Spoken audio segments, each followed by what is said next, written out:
And I just want to say for the record that when I sent Ari the long bio, I told him he should feel free to edit, but he read the whole thing. So there you go. My mother would be proud of you, Ari, for doing that for me. Thank you. Mentioning my mother, I want to say hi to Esther Dosick, who knew my mom way back when. I'm going today to deal with two stories of death from the Midrash on Proverbs. And as I say that, Ari's putting up the text for us. Both of these stories involve a 2nd century rabbi, Rabbi Meir, and both of these stories are unique in some ways to Midrash Mishlei, which means that even though Rabbi Meir lived in the 2nd century, we are first hearing these stories 700, 800 years after his death, which is a polite way of saying that we're looking at rabbinic fiction. The rabbis are telling these stories very pointedly because they have messages for us about how to deal with death. And today we are going to deal with two deaths, both tragic.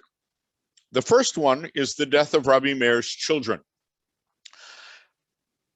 I used to think that this was an incredibly difficult moment because I frankly, to this day, cannot imagine the death of my own children, God forbid. But in my own minyan in New York, there are a number of families who have lost children. And I dare say in the Middle Ages, it was relatively common. So not that I want to undermine the tragedy of the death of children. I don't, God forbid. But I do want to point out that it's a little less of a moment at the time of the writing of this Midrash than it would be for us today.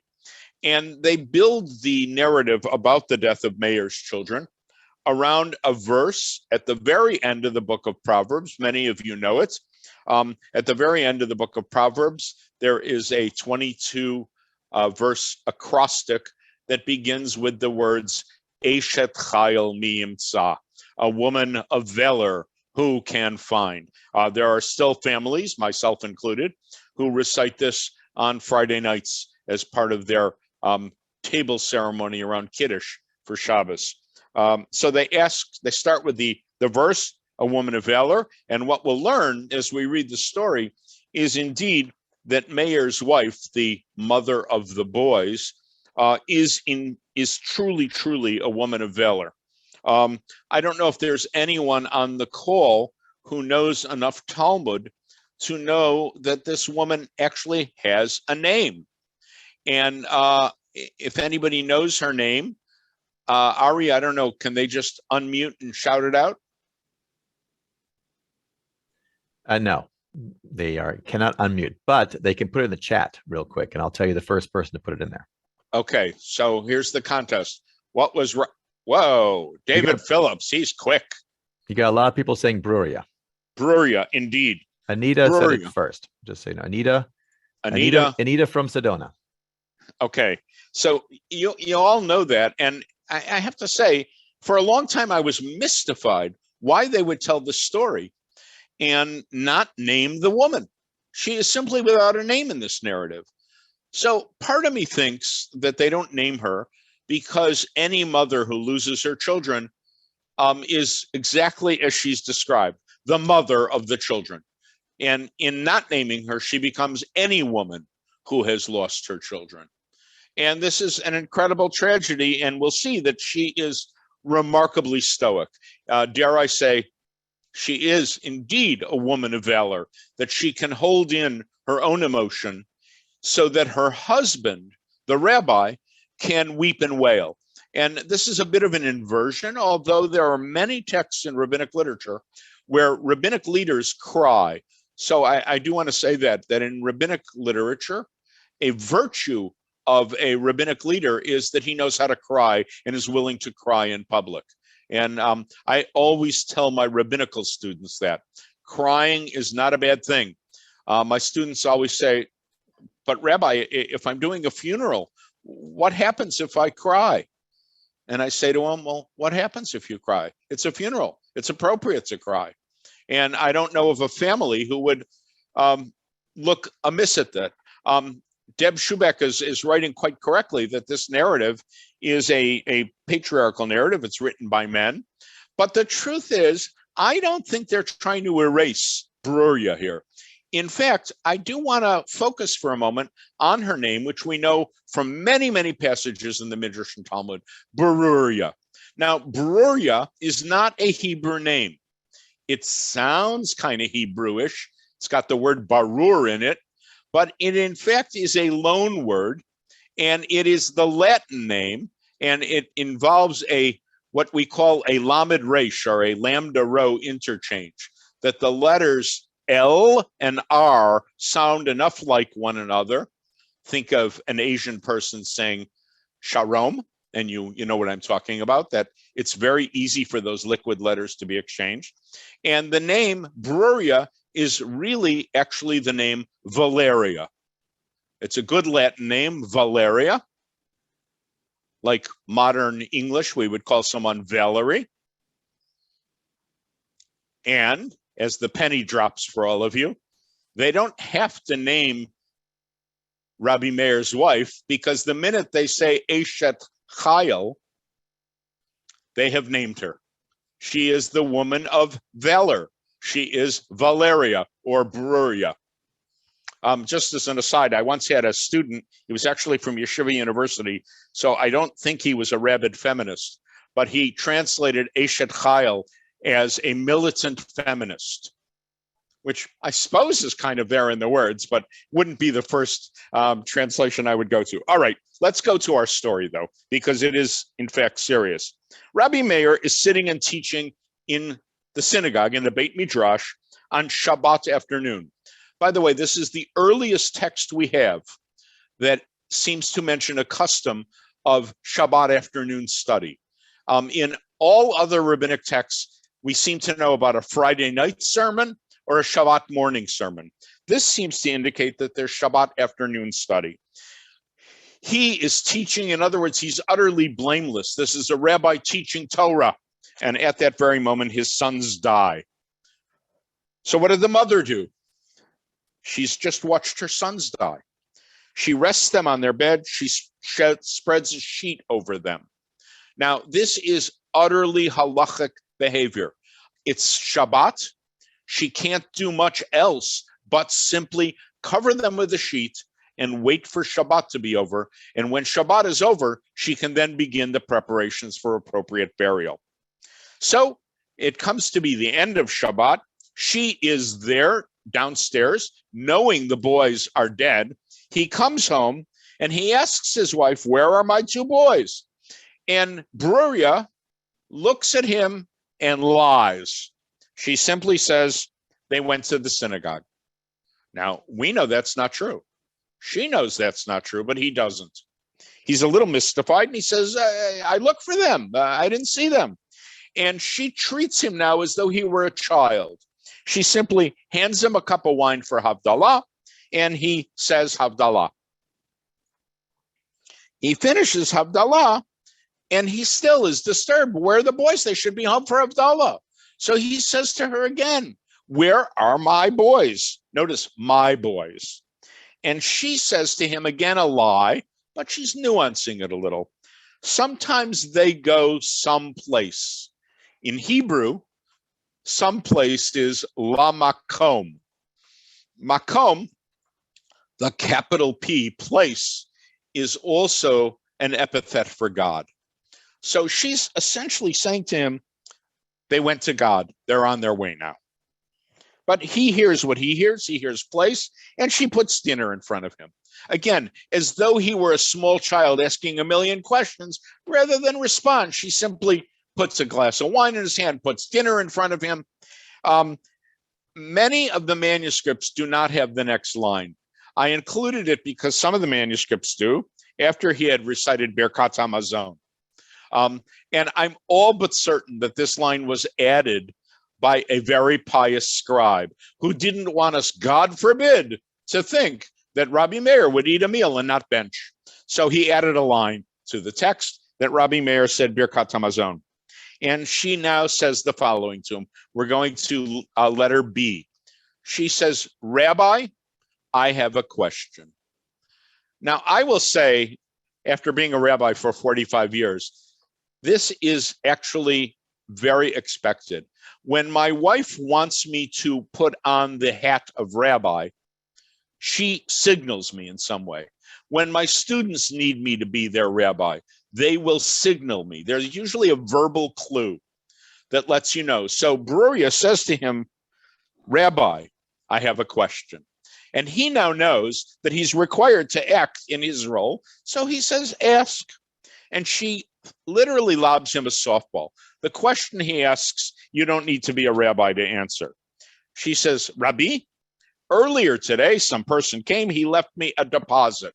Now, the rules of a deposit, pikadon, are some of the first things yeshiva kids learn when they learn Mishnah and Gemara. Everybody should know the answer to this. So she has this deposit to watch over, and now he wants to come to take the deposit back. So she asks the question, should we return it or not? And he says in his very rabbinic role, my daughter, this is the kind of rabbi who would say, good Shabbos from the Bima, right? My daughter. When you have a deposit in your charge, is he not obligated to return it to his master? Of course you would return it. And she now has set him up. He doesn't realize what he said, but she's prepared him for the bad news. She said, I would not return it without your consent. So now, what did she do? We get to letter C. Watch, we have thus far had dialogue. One piece of dialogue after another. She said, he said, she said, he said. But when it comes to the most difficult moment in the narrative, there is no speech. Words fail. There's nothing to say. She takes him by the hand, again, as though he were a small child. She brings him up to that room. She draws him near the bed. She removes the sheet so that he sees the two of them dead, resting upon the bed. Not a word is exchanged in this horrific moment of revelation. Meir begins to cry and lament. Banai, Banai, Rabbi, Rabbi. My sons, my rabbis. And now he explains, they're my sons by birth, but they are my rabbis, they're my masters in that they enlightened me with their Torah. Of course, the word enlighten me in Hebrew is me'irin et panai.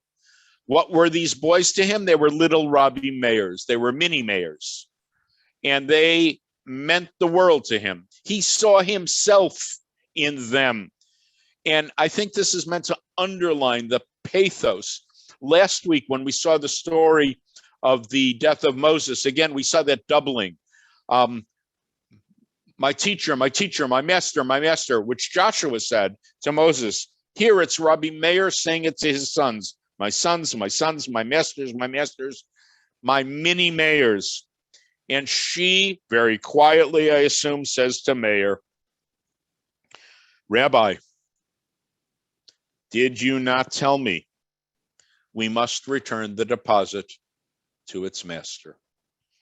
And thus he says, and I think that he is Meir here, but it could just be the Bible. Adonai Natan, Adonai Lakach, Yehi Shem Adonai Mevorach. The Lord giveth and the Lord taketh. This is called Tziduk Hadin. We still recite this line from Job at the graveside at every Jewish funeral.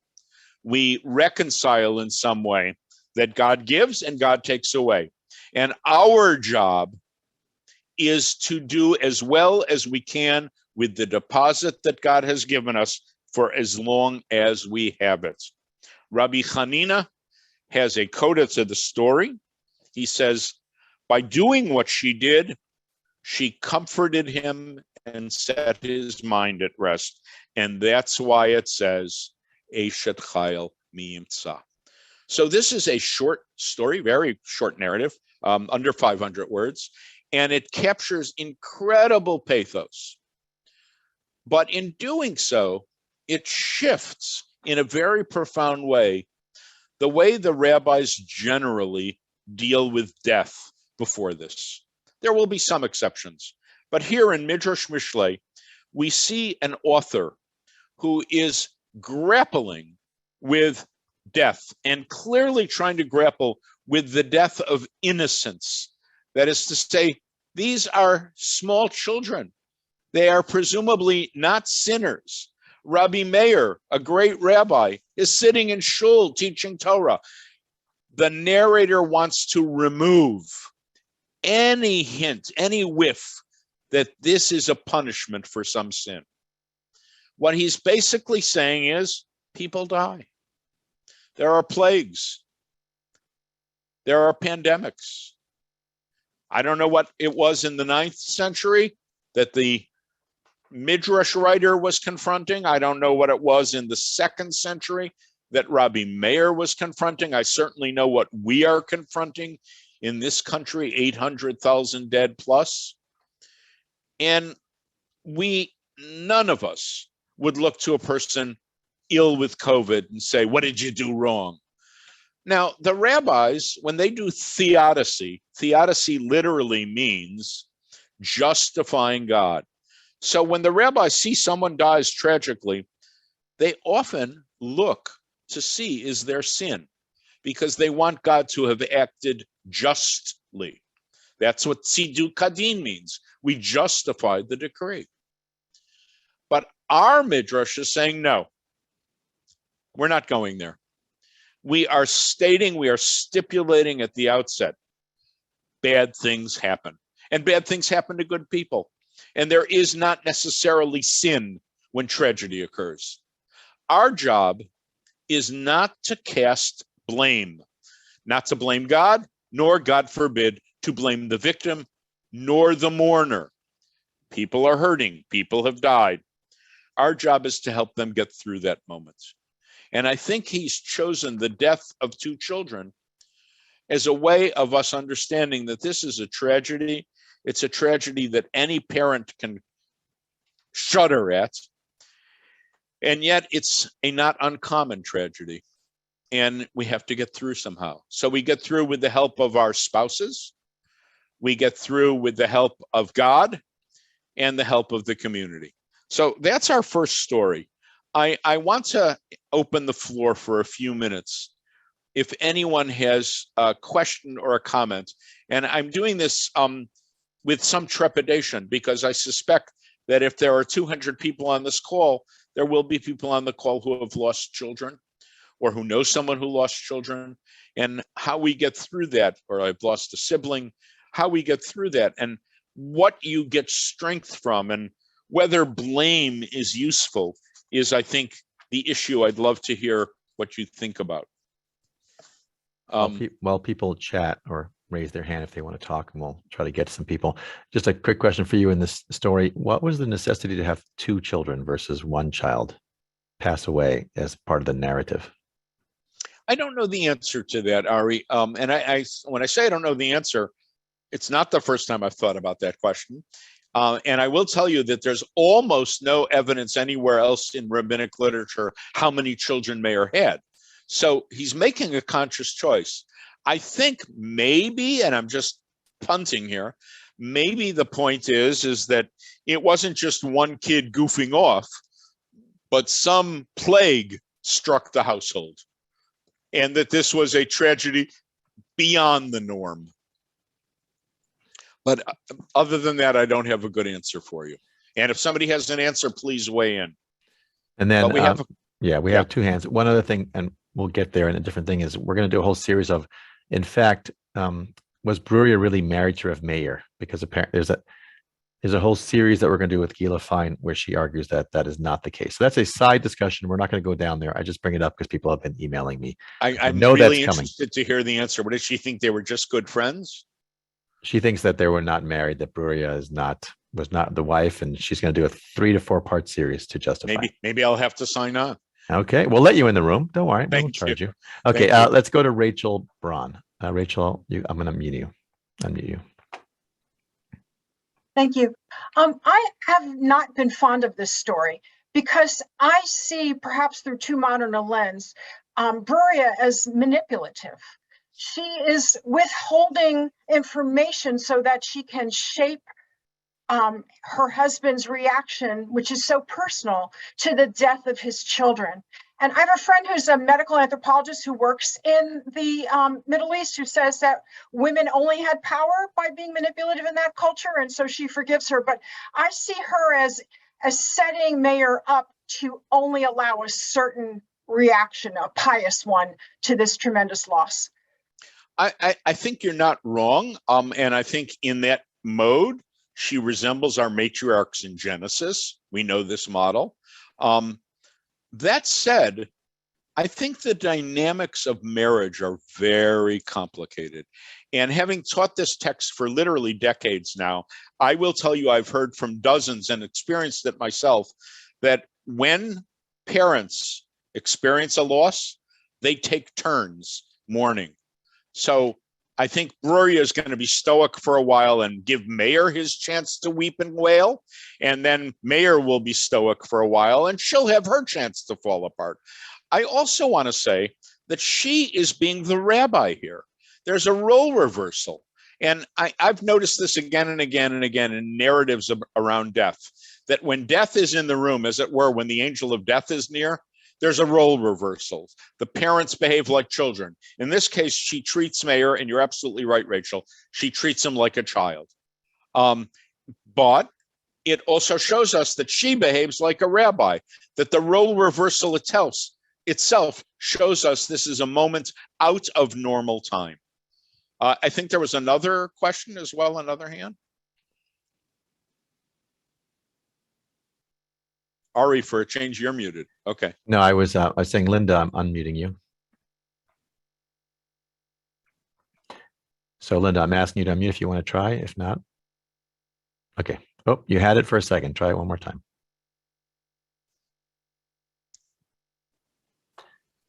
Yeah, so Linda, just hit unmute one more time. Can't seem to do it. There we go. Now you have. Okay.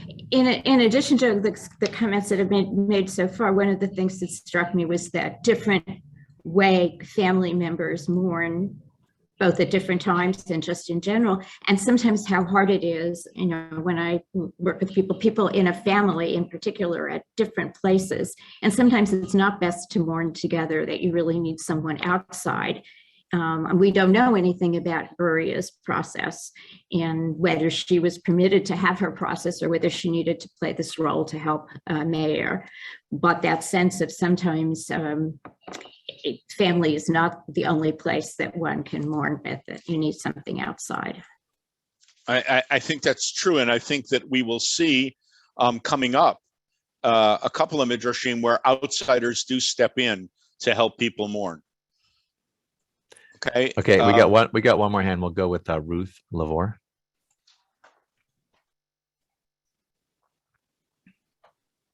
Okay, got it.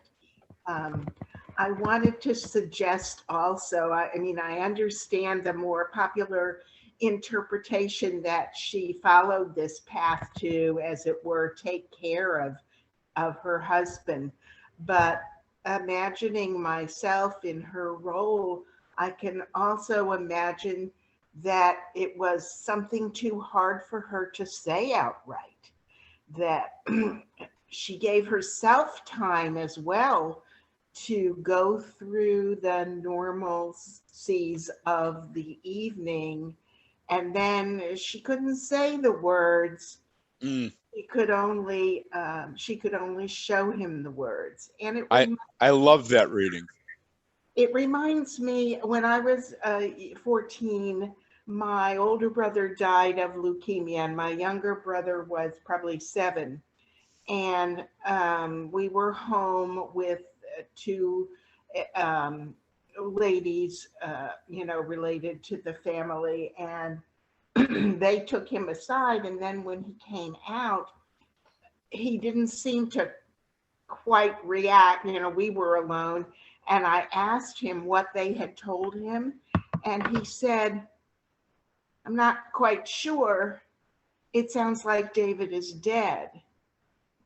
And I, you know, being only several years older, just answered simply that he was. which shows kind of children interacting. And then I think the following day, I overheard the adults discussing how to tell this young child that his brother had died. And I had to tell them that he was already aware of it. So it kind of illustrates my point that it's too hard for all of us, and that sometimes we need the lack of filter of adolescence or childhood to carry that burden. I think you're right, and I think you're right in pointing out that different ages, different situations, people react differently. I remember to this day, a colleague of mine died at JTS, and he was 45 years old, and he left 2 children behind under the age of 5. And his widow, literally at the funeral service, was so overwrought that she stood outside the synagogue directing traffic so that everybody could line up in the funeral cortege. And, you know, every one of us knew how odd this behavior was, how bizarre it was. And yet we also understood this was all she could do to cope at the moment. To have to greet people, to have to talk about it was beyond her. So I think we find that this is a very complex moment. I want to take just a couple of more minutes. I see there are still a few more hands, and then we can move on to the next text. But let's take maybe 2 or 3 more questions at most. Okay, we'll go to Jane. Yeah, okay, there it goes. As to why there are 2 sons, you've just been earlier mentioned that when phrases are repeated in the writings, that it is for emphasis, and it gives more importance to what the phrases are saying.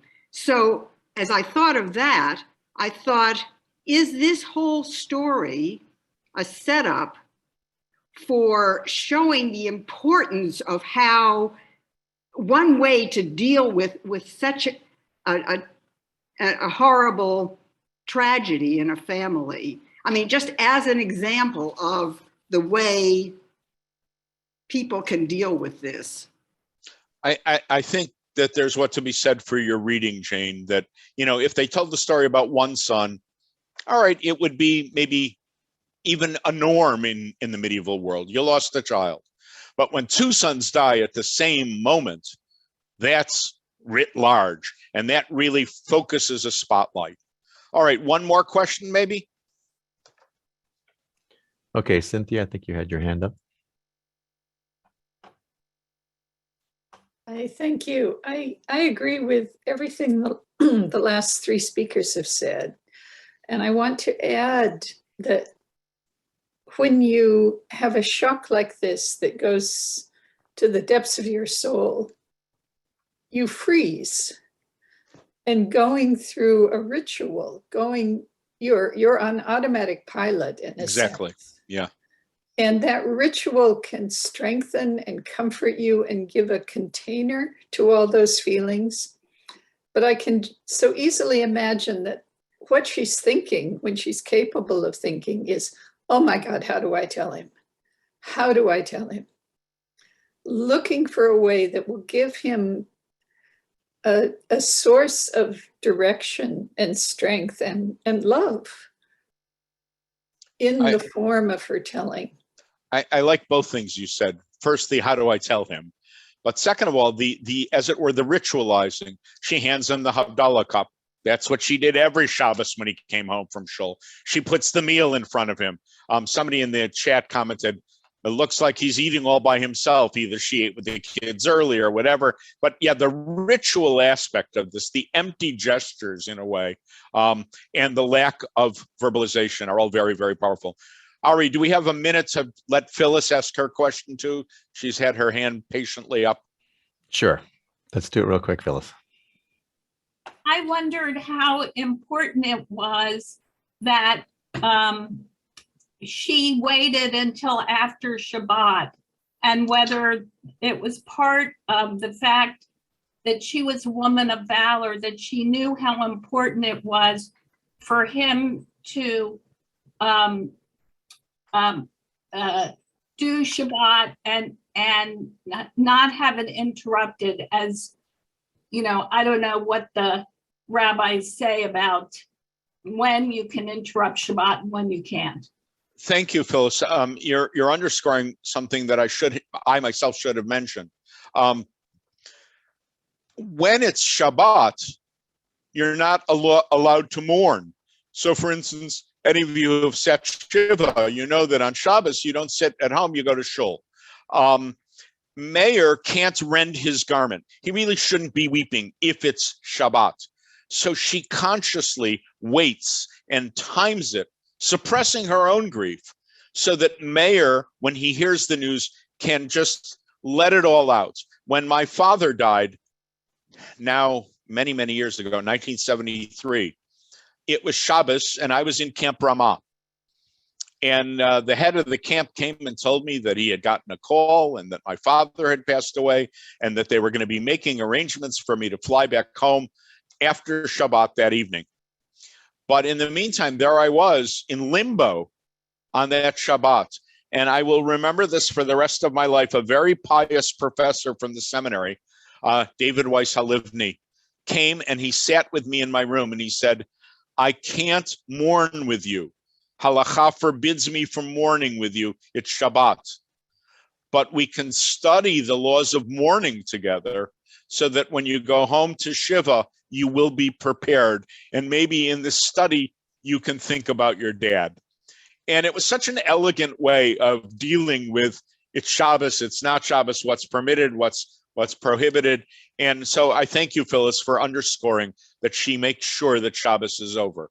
I want to move on now to the next text, again, a Rabbi Meir text, but this time it's Rabbi Meir's teacher, who is an infamous rabbi, Elisha Ben Abuyah, who is often in the literature not even named. He's called Acher, the other one.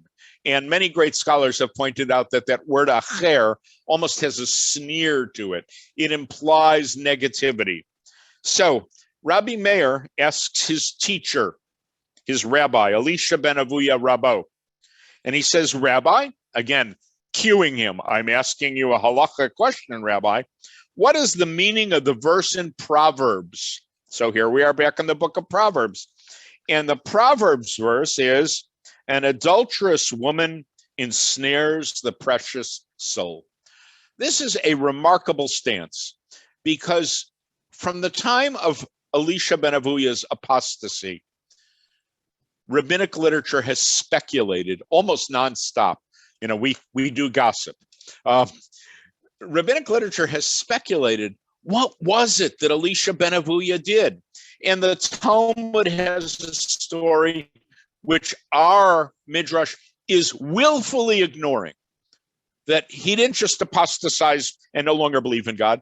Our Midrash is suggesting, by this implication of this verse, that maybe Elisha Ben Abuyah was having an affair and that he would not give up his mistress, even though people knew about it. Imagine, I mean, because I'm at JTS, I know only too well that among my colleagues, some of them are a little too human. And there are rabbis who have been caught up in affairs, not just in the conservative movement, in the Orthodox movement, in the Reform movement. We're humans, we sin. And this Midrash seems to be implying that Elisha Ben Abuyah not only is having an affair, but that he's unrepentant about it. Oi! So he says to Meir, listen to his language, my son, if you're a commoner and you're caught sinning, it's no disgrace. Why? Because you could say, I'm a commoner. I didn't know that the Torah prescribed a punishment. But if you're observant of the law and you're caught sinning, that's a disgrace. It's called a chilul. In Yiddish, we'd say it's a shande. Why? Because when you sin and you're a leader and you know the law, you're mixing the pure and the impure. Because the ignorant will come and say, look how that rabbi got caught sinning and besmirched the Torah. And that's why Proverbs teaches us, notice, by the way, blaming the woman, that she ensnares a precious soul. I can't apologize for Proverbs any more than I can for the rabbis. It's patriarchal, it's misogynist. Well, I guess I just have apologized for it. And we have to deal with the fact that we've moved beyond that, thank God.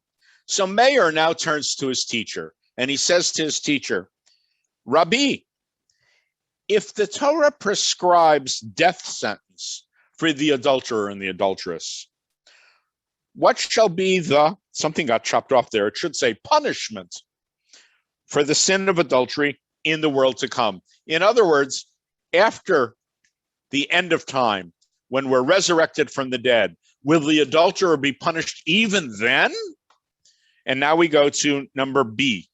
Is there atonement? Is there any atonement? I see someone's putting up as a driven leaf. That is, of course, the place where we know the story of the death of Meir's children. And I recommend that book heartily to you. It's a wonderful window into what Park Avenue Synagogue looked like in 1939. So Elisha responds to his student and he says, my son, again, my son, since you asked me the question, look what's written in the very next verse of Proverbs. The one who comes on the wife of his neighbor shall not be forgiven. No one who touches her. So this is really harsh. And usually the Torah allows for some kind of repentance. So Meir says, so is there no restitution? I mean, really? You commit adultery and that's it? So now listen to what Elisha says to him. He says, my son, I was once studying this with my colleague Ben Azai. I do want to point out, Ben Azai was single all his life. He was never a father of children, never married. When we got to this verse, Ben Azai said you could raise an orphan and teach him Torah and perform all the mitzvot and thus gain atonement in the world to come because you've changed your ways and repented. This is measure for measure. It's as though it's saying, if, God forbid, you fathered a child who's not yours in sin, the way to atone for that is to raise a child who's not yours in the way of Torah. Now, I'm going to remind you that Rabbi Meir is the disciple of Elisha. And Rabbi Meir is one of very, very, very, very, very few rabbis, almost none, that we do not know who Rabbi Meir's father was. He has no patronymic, right? Elisha is Elisha Ben Abuyah, Akiva is Akiva ben Yosef, etc., etc. And Rabbi Meir is just Rabbi Meir. So it's as though Elisha is saying that what he learned from Ben Azai is that his teaching and raising up Meir is his atonement, that Meir has served to be the atonement. I asked Ben Azai what was the proof text, and he said, quoting Jeremiah, if you turn, O Israel, turn unto me, for I am a loving God, I will not eternally be angry. To which Elisha Ben Abuyah says, ooh, I've got an even better verse. Return, O Israel, to your God, for you've stumbled in your transgressions. And then he says, even if you've denied God. This is our storyteller almost winking at the other narratives about Elisha Ben Abuyah being an apostate. Even if you've denied God, 1 hour of repentance is enough. God will accept that penitence. So now Rabbi Meir is faced with Elisha's clear knowledge that he has sinned and that he's not actually repenting. He says, Rabbi, I'm in number C there, letter C. Don't your ears hear what you're saying? If God accepts those people as repentant, you who have all this Torah, won't you repent? Really, he's begging him, please give her up, as it were. And now Elisha says, talk about a Freudian hearing. Once I entered a synagogue, I saw a student sitting before his rabbi who was teaching him to read. The teacher read a verse of Psalms. The verse says, Ule Rasha Amar Elohim, Ma lecha l'saper chukai. unto the evildoer, ule rasha. But when the student read it, what he heard was, unto Elisha, God said, what have you to speak my laws? So Elisha misheard, and he misheard, instead of Rasha, the evildoer, he heard his own name, Elisha. And when I heard that, he said, I concluded that the decree was sealed on high. God doesn't want me, and therefore I will go on sinning. Meir says, Rabbi, please repent in this world, and I'll stand up to your executioner in Judgment Day in the coming future. But despite that, Elisha Ben Abuyah died unrepentant. Once he's dead, they come and tell Meir, what a horror scene. Come and see, fire is consuming the grave of your master. So Meir does the right thing, actually. He puts his cloak on the fire and beats it out. But he says a verse from the book of Ruth, stay this night, and in the morning, if he will play kinsman to redeem you, well, you are redeemed. But if not, I shall redeem you. So now they're going to interpret the verse, stay this night, which is this world, which is night. And in the morning, that is to say the world to come, if God will play the kinsman to you, you're redeemed. And if not, I, Rabbi Meir, will redeem you. By the life of God, Chai Adonai. When Meir invokes God's name, the fire dies down. And thus the sages comment, blessed is the one who raises up disciples who stand up like this. So you have to raise your disciples to be a mensch, and you have to raise your children to stand up for you. But you also have to know, and we all know this, that there are people who will die and everything is left unsettled. You never apologize for the fight you had. You're still not talking to them. They are an SOB. They left their family penniless. I mean, we could go on and on and on. Every one of us has encountered something like that. And I know there is at least one other rabbi on this call. Hello, Barry Lerner. We've had to do funerals where we're asked to give a eulogy for somebody who frankly was not a nice person. And, there are people who lost parents. And when the parent died, they said, good riddance, because the parents were mean to them or abusive to them. Or you lost a spouse who was an SOB or a philanderer. This Midrash, I think, offers us a way to deal with it. And I think what it's saying is that after a person dies, you have enormous power to reframe the relationship. That when you think about the person who passed away, you can actually think good thoughts. You can be forgiving.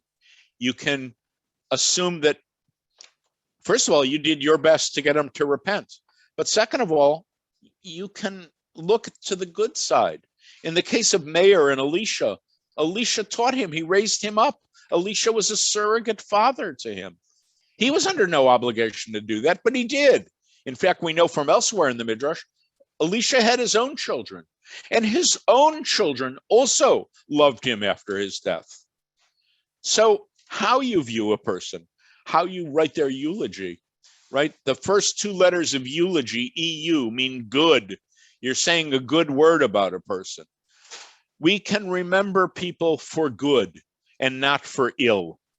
And that is an enormous power we have when someone dies unrepentant, or there is a death that is simply unresolved. And here too, now we've read two stories, one about the death of innocents and one about the death of very not innocents. And yet in both cases, I think that the narrator has a similar point of view, how we behave after the death, how we behave as mourners, how we relate to those around us, and how we relate to God is within our own power. And it is within our own power then to retroactively, if you will, make that death a good death, like we saw in the death of Moses. So again, I've taken some time to talk about this and to read through a complicated narrative about a difficult character in rabbinic literature. But I'm eager to hear your own comments about the Elisha Ben Abuyah story and Meir's behavior, and also about, if there's still comments on Meir and his children, Meir and his wife. Everybody on this call is experienced with death and mourning, every single one of us. And I'm just happy to take some time to hear some brief comments. So, okay, well, before we go to Dan, okay. Nancy Kaplan says she studied this in another context, and then she believes there was a Midrash, which indicates that Rabbi Meir, which mentions that Rabbi Meir was the sole mourner walking behind Rabbi Elisha Ben Abuyah's body on the way to the cemetery. So I don't know if that's a Midrash you're familiar with, or if that is something you can talk about, but I just throw it out there because Nancy seems very educated, so I can share I don't recall it off the top of my head, and certainly when I prepared Midrash Mishlei 30 years ago, I looked up every parallel. It might be something Milton Steinberg gave us in As a Driven Leaf, I don't know. And of course, As a Driven Leaf made all of the Meir stories very, very famous. And by the way, I know some of you laughed, but I meant what I said. As a Driven Leaf really captures the ethos of the Park Avenue Synagogue. Am I a Jew first or am I an American first? And then he translates it back to Elisha Ben Abuyah and Rabbi Meir. Am I a Hellenist? Am I a Jew? And the translation, for better or for worse, is a useful way of the debate. I don't think we have that debate so much anymore. So I am kind of interested in hearing people's reaction to the narrative as it speaks to us in our own moment here in 2021, especially under the cloud of COVID. Okay, well, I see Dan has his hand up and Herb has something to say. So let's start with Dan. I'll try to unmute you. Thank you. So my question really is a little bit of an aside. It's not really directed to the emotional side of this thing, but the adulterous woman are they talking about an affair with a woman, or are they talking about idolatry? Oh, Mishlei is talking about an affair with a woman. In the book of Proverbs, that woman, the foreign woman, the adulterous woman, is not simply, I mean, in some degree, you're right, Dan, that she is a metaphor for straying from God. But the misogyny of Proverbs is such that he's dumping on women who are, temptations to men. It's not a happy thing. I want to tell a story that will illustrate this. When Ari read my long bio, he read that I was the first rabbi, the founding rabbi of the egalitarian synagogue at the Jewish Theological Seminary. And that very first year, I remember one of the old vice chancellors, who will remain nameless, who sat very rigidly in his chair in the front row. And one day he took me aside and he said, Bert, we're davening here, men and women together. And I look across the room and I can see up that young lady's skirt. Can you say something to her? And I thought about it for a moment and had the presence of mind to say, Rabbi, you could just not look. And he was mortified appropriately. He said, oh my God, you're right. I'll look somewhere else. I mean, I'm so sorry, right? But I think that's what Mishlei is facing. They're looking up the skirt and they can't take their eyes away. There's just something not so pleasant about the misogyny of the book of Proverbs. And I think it does show up here. You're right that we quote Hosea as well. And Hosea certainly sees the straying woman as a metaphor for Israel straying from God. But, as was it Freud or Groucho Marx said, sometimes a cigar is just a cigar. Yeah. So let's go to Alita, because Alita, let me tell you, is a longtime CSP supporter, questioner, participant, and for those of you who are not in Orange County, you would know Alita at every event had at least 2 or 3 great questions, and we haven't heard from Alita in 19 months or so, but I think she moved as well. So Alita, let's unmute. Please ask your question. Coming to you now from Ohio. As to the first story, I just and I guess it bleeds over into the second as well. It just stuns me when we are thousands, years later, decades, hundreds, thousands of years, however many. Yeah. These stories still move us and touch us. I mean, we're still saying these things at Shabbat. We're still thinking these things at funerals. How many of us today, in all of our, self-proclaimed greatness and our thinking of how wonderful we all are going to say something or contribute something that 2,000 years from now is still going to be said and still going to give people comfort or thought? I am just astonished at the rabbi's wife and this beautiful, wonderful way that she describes this death of children, the most horrific of circumstances, in a term that actually, for those people who think about the fact that we're here on loan from God, it can soothe even the greatest hurt to think of it in those terms, to me. And I didn't lose a child. I lost a sister at age 12. I had a very interesting experience in that regard. I don't want to bore people with, but these people are amazing. And whether we think by our standards today, they're misogynistic or they don't jive with our current way of thinking, they are still amazing. And to judge them by our standards, I think, is dangerous. And also, I think we have to ask ourselves, wow, if they're so bad or their way of thinking is so different or wrong, why are we still thinking about them and quoting them and being moved by them and listening to them? Because they say things that still matter. No matter Alida, I want to take your example and focus it particularly on Elisha Ben Abuyah, because he was an apostate. We don't really know what his sin was.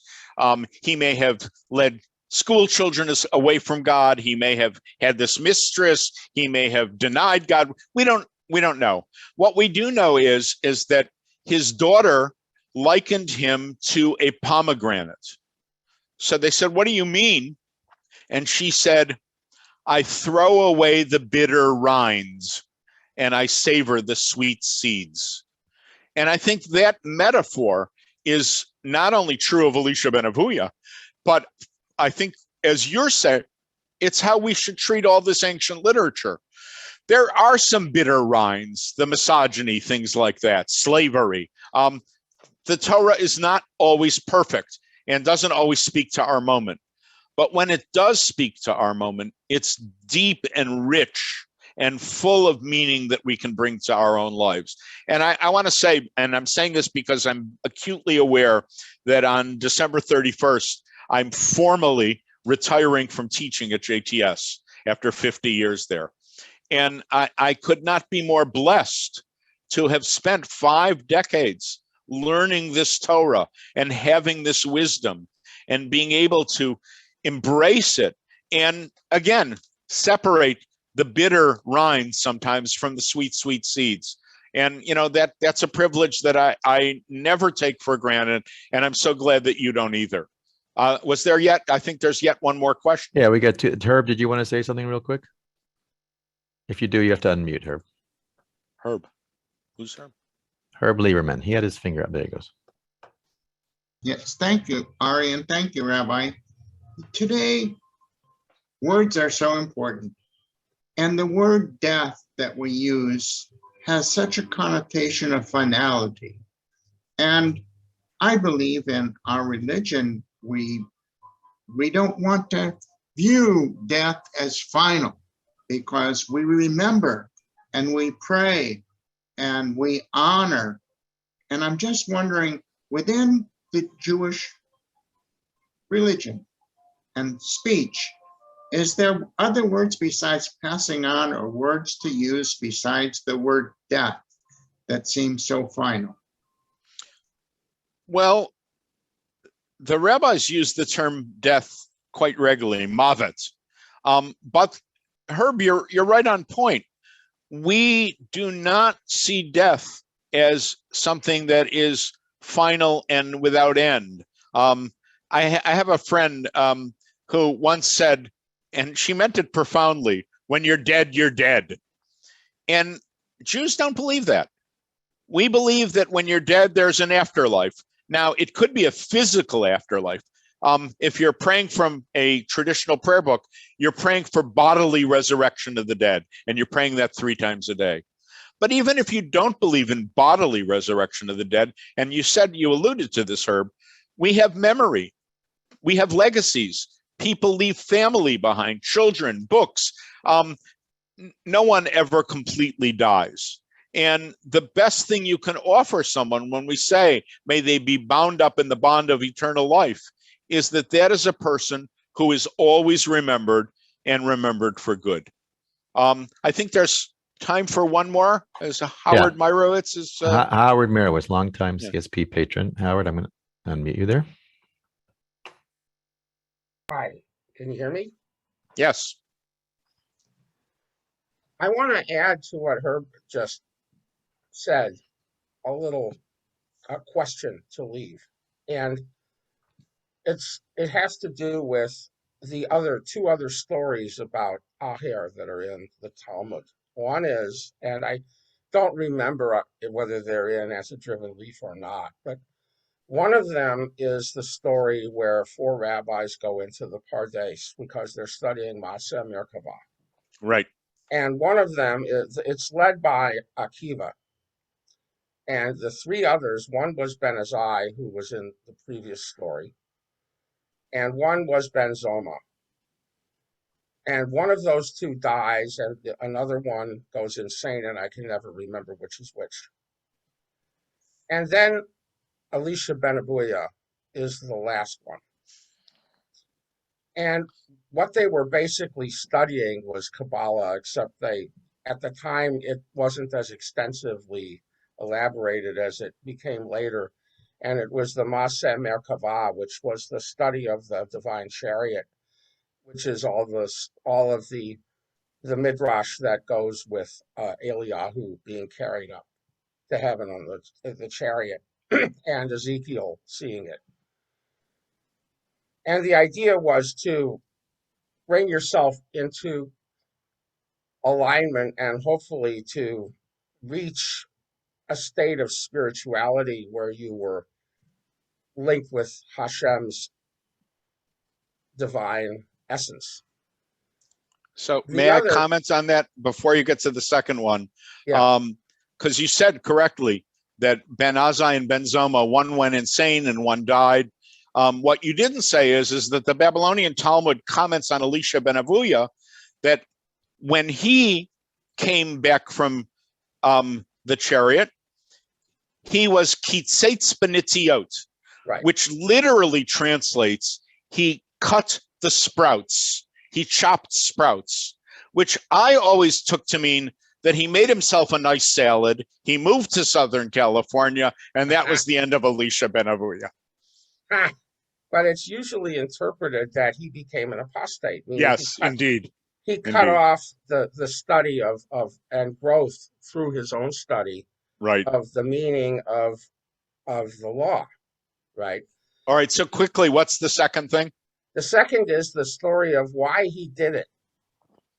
And the story is he saw a young boy crawling out on a limb of a tree to shoo the mother away from eggs before he took the eggs. So that he could fulfill his father's desire to have eggs. Right. Which means and that instead, the 2 mitzvot right, are honor your father and shoo away the bird. Both of those mitzvot, the Torah explicitly says that you may have long life. So and what happened to the kid? He falls off and he dies. Yes. And that is what caused him, you're left with the impression anyway, after reading that's what causes him to be an apostate. Indeed. So my question is, at what point in his life did Meir ask him these questions? Well, before or after these happened? Because after, I would say, the Jewish tradition is to be cognizant that life continues. There's resurrection. It's one of the basic principles of faith. But he, Elisha Ben Abuyah, explicitly did not believe that. He believed, when you are dead, you're dead. And you don't have to believe it, though, to get it. And I want to say, I want to add a third story just to complicate things for you. Yeah. And I want to point out, these are all narratives. They're all fictions. We don't really know what happened. We don't really know the chronology. But the last story I want to tell is after he apostatized, Rabbi Meir continued to serve him as a disciple. And Rabbi Meir was walking while Elisha Ben Abuyah was riding a horse on Shabbat that was Yom Kippur. Ha! Gewalt. And they were talking and talking. And then at one point, Elisha pulled in the reins and said to Meir, Ad kan tchum Shabbat. You can't walk any further. You've reached the Sabbath limit. And Meir was stunned. He said, how do you know that, Rabbi? He said, because I was counting the clip-clops of the horse's feet to keep track, because I may be a sinner, but I don't want to make you a sinner. And that, again, captures for me the relationship that Elisha may see himself entirely as a sinner and unrepentant and unredeemable, but he still has an obligation as a teacher of Torah to care for the soul of his disciple. And that's why in our narrative, Meir stands up for him in turn, even in the world to come. I want to end there, and I want to just say that next week, we're going to read a story about the death of Rabbi Akiva. And all of us know that Rabbi Akiva died being tortured by the Romans. But that's not the story we're going to read. We're going to read a story about Akiva's quiet death and how his mourners buried him. And it's going to teach us some very, very interesting issues about how to mourn and how to cope when you lose a parent or a teacher who is a parental figure. Thank you. I'll see you all next week. Ari, thanks a lot. Thank you, everybody. We'll see you maybe Thursday, if not next week. Take care. Be safe out there. And I'm going to go check in my daughter. Bye, everybody.